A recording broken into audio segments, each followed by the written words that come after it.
Do you ask God what to do, or do you make your plans and then ask Him to bless them? How does your faith really affect all your property ownership choices? Moving forward with the Dekker team. Moving forward together with the Dekker team. We are excited to welcome you to episode 758 of Life's Inside Track. And I'm Yetta Dekker. And I'm Ken Dekker. Thanks for connecting with us each week as we have truthful, real, candid conversations to help everyday Canadians build wealth wisely through life and real estate decisions. Yes. Yes? Yes. Yes, we're excited about that, yes, right? And you asked me, do you ask God Right. about what to do, or do you make your plans and then ask Him to bless it? You do both. Yes. Yes. It depends. Yes. And it depends on what time you're talking about. It depends when I'm doing it in my own strength or in my own timing, or I'm working towards doing it in God's timing and in God's strength. And it's a yes and yes. I have been doing both. Maybe you're like Ken. You're still doing both. Or maybe you've mastered the art of surrender or yielding and abiding, and you don't do much anything without seeking God's wisdom first. I know years ago when we first started on CHRI, we had a whole series of advertisements, I guess you call them, Yes. that talked about what role does God play in your decision making. And if you want a realtor that can help you discern that was our commercial at the time, we said we would help you discern that. And we certainly did. We will pray with our clients if they're comfortable with that. We will not if they're not comfortable with that. You usually get a vibe. And if time permits in a given clarity call, even we'll begin in prayer or end in prayer or fit prayer in the middle. It just depends on the way the conversation and the whole thing goes. Mm-hmm. And ultimately, I think we're asking that same question again, 30 or so years later. What role does God play in your decision making when it comes to your housing and your property and your investing and your stewardship? All your big life decisions, and the ones we know the most about, have to do with real estate, whether you're investing or whether you're just buying a home or selling a home, or whether it's your 10th and you own 15 different units or doors, I guess we call them when you're getting it, or maybe a whole lot more than that. It's ultimately, does the decision you're making include your faith in it, or have you kind of separated them?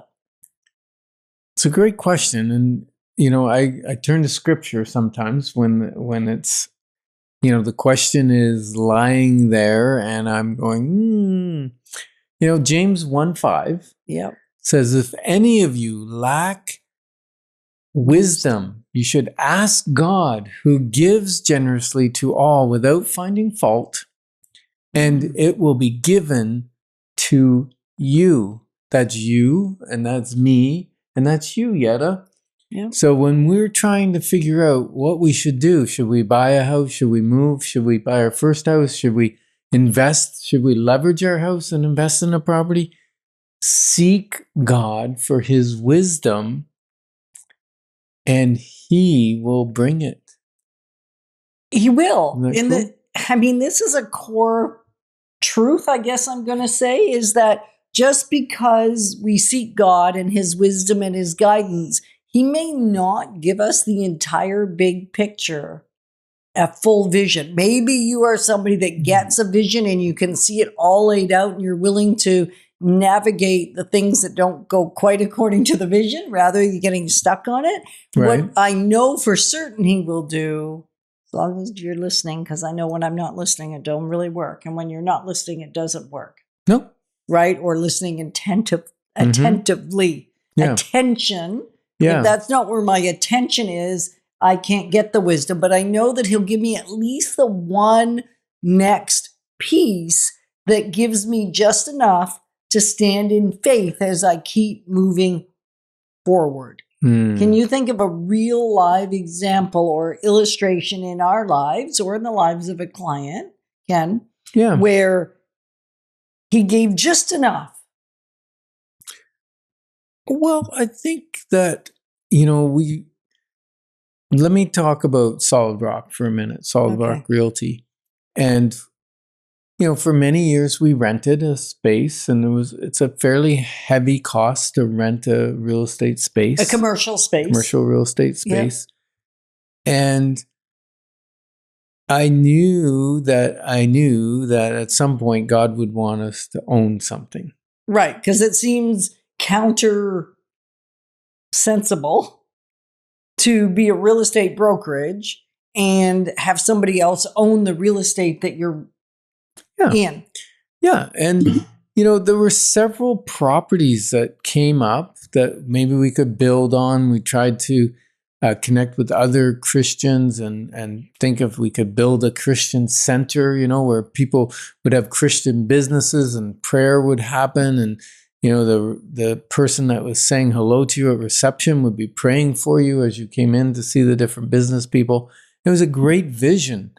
And we really attempted to embrace for many years. We put an offer on one property that went nowhere, and then put another offer, conditionally purchased the property that I thought we were going to build out a big thing on right by the airport.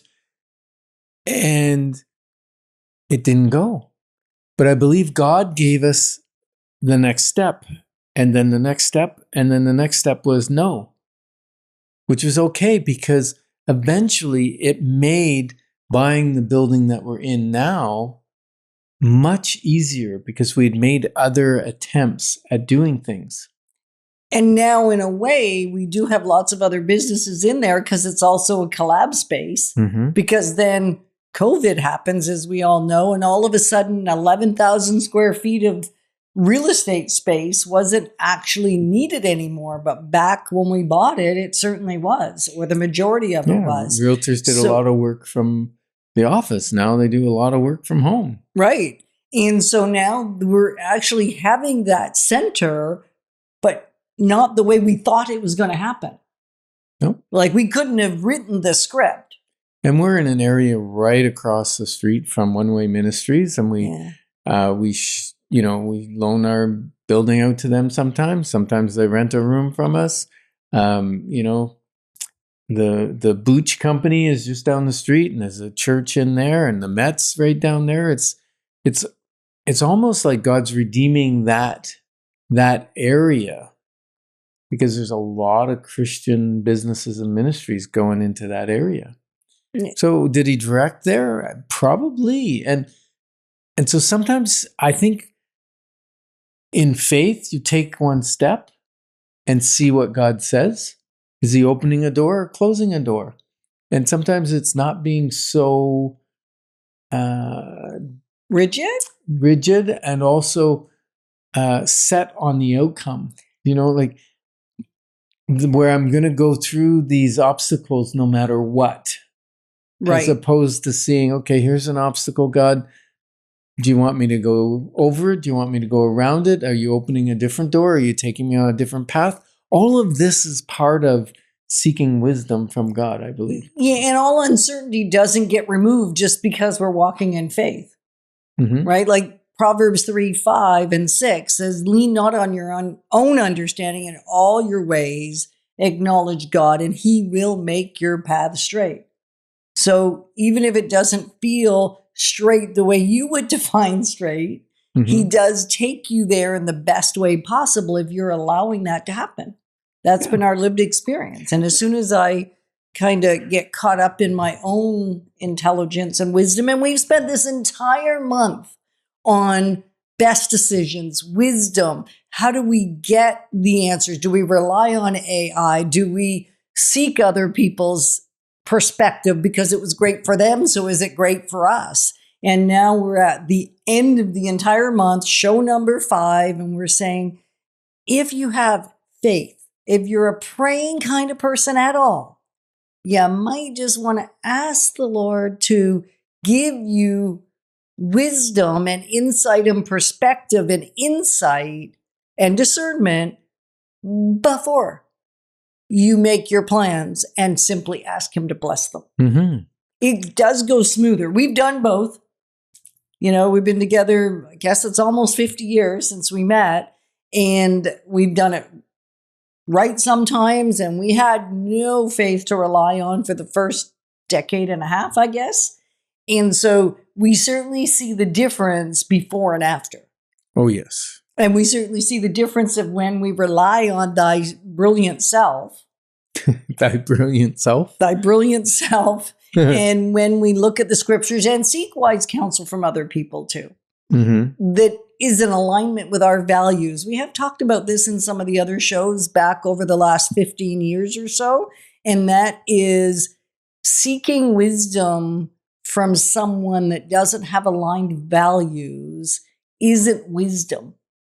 What we know is that if you're a person of faith, then seeking God will always bring you into aligned values, unity and alignment. And that's doesn't get any better than that. Yeah, I think also, does God really care about where we live? I think he's more concerned about our calling and our identity and how the decisions we make align with that than the specific house. Whether it has 3 bedrooms or 4 bedrooms, I mean, if it's a matter to us because of the number of kids we're going to have or the number of guests we're going to have, then I do think he cares about the details. I do.